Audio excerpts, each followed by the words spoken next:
Welcome back to the Ferris Sports Update. Joined now by Ferris State men's basketball starting center, Zach Hankins. Thanks for joining me. Happy to be here. Now, it was the most wins in program history this season, and that had to feel pretty good. I know the ending wasn't exactly what you wanted, but when you look back at this season, what are you going to remember most? I'm going to remember just having fun with my teammates out there when you get on a big run and just be a ton of energy on the court. Yeah.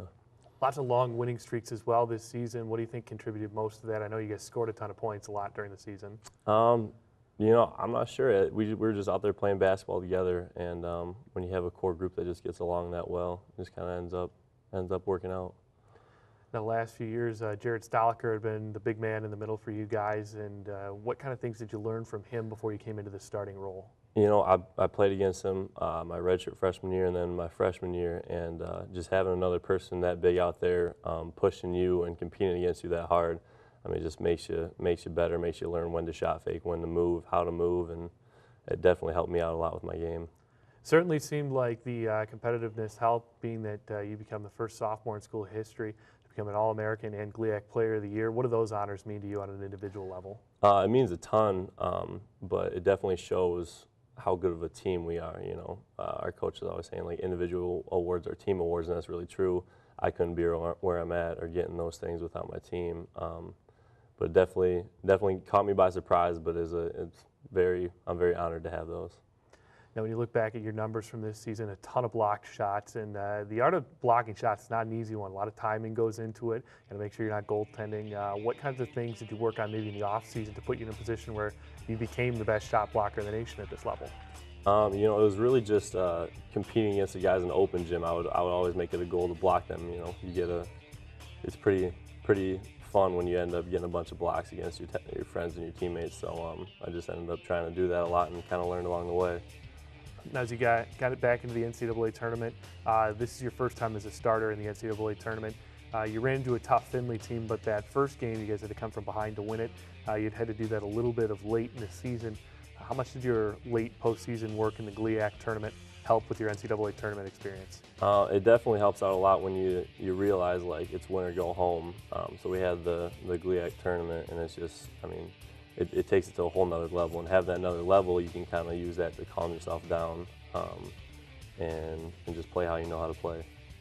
You had a game-winning bucket in the GLIAC tournament as well, and they came back down the floor and tried at the half-court shot, made it a little bit close, but how cool was that to come away with that game-winning bucket? It was pretty awesome. I actually didn't even see the basket when I went up for it, but I was pretty excited to see it go in, and then I got a little bit scared watching that half-court shot almost make it in, but it was definitely fun.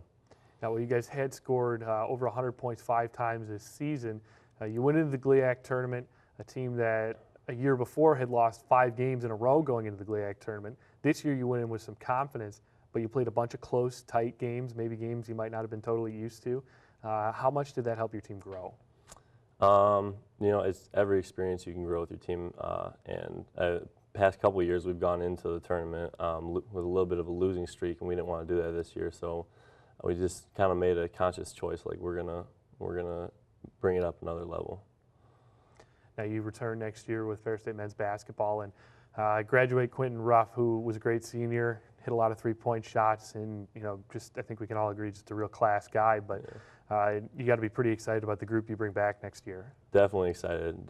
We got, I mean, everybody coming back, and then adding Deshaun Thrower, our D1 transfer, and he's, I mean, just a absolute freak of nature athletically, but also has a lot of skill, and he's going to be adding a lot to the game. And just having this year of experience, having this amount of success, is definitely going to be a factor next year.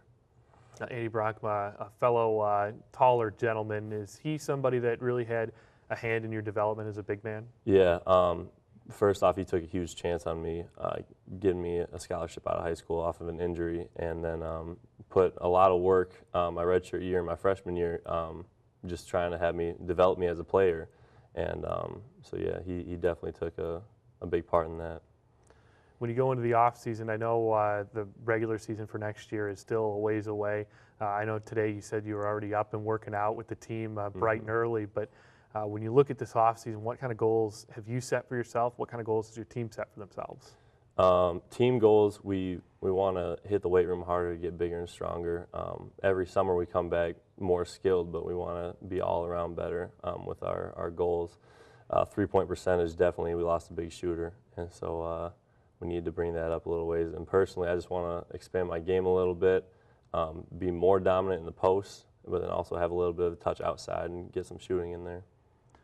Now you've got not a ton of big men to work out with in terms of practicing. Cole Walker was the guy that factored in. Andrew Meacham was the guy that factored in a little bit off the bench as well. What kinds of things, when you mentor a kid like Cole Walker, who's going to be a big part of this program for years to come, what kind of things can you pass on to him?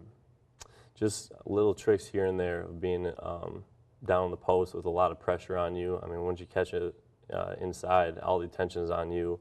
So just little tricks here and there about how to avoid, defenders swiping in at you, or a shot fake here and there and some footwork, but just little things.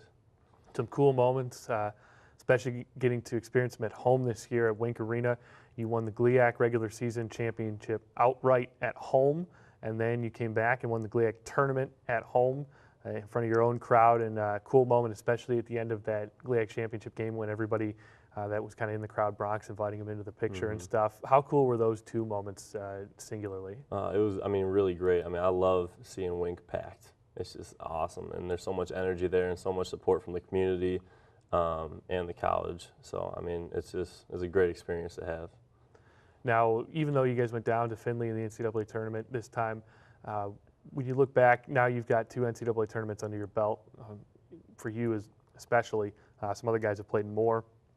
But when you look at that going into next year, how is it going to shape the strength of your team? Is that going to make you guys a stronger and a tougher team? Yeah, absolutely. And because we're returning almost everybody, we all went through that experience together. Coming back against a team in the first game and then losing to the team that we feel we should have beat. So just having that experience together is definitely going to make us a lot more focused and understand what kind of level we need to play at.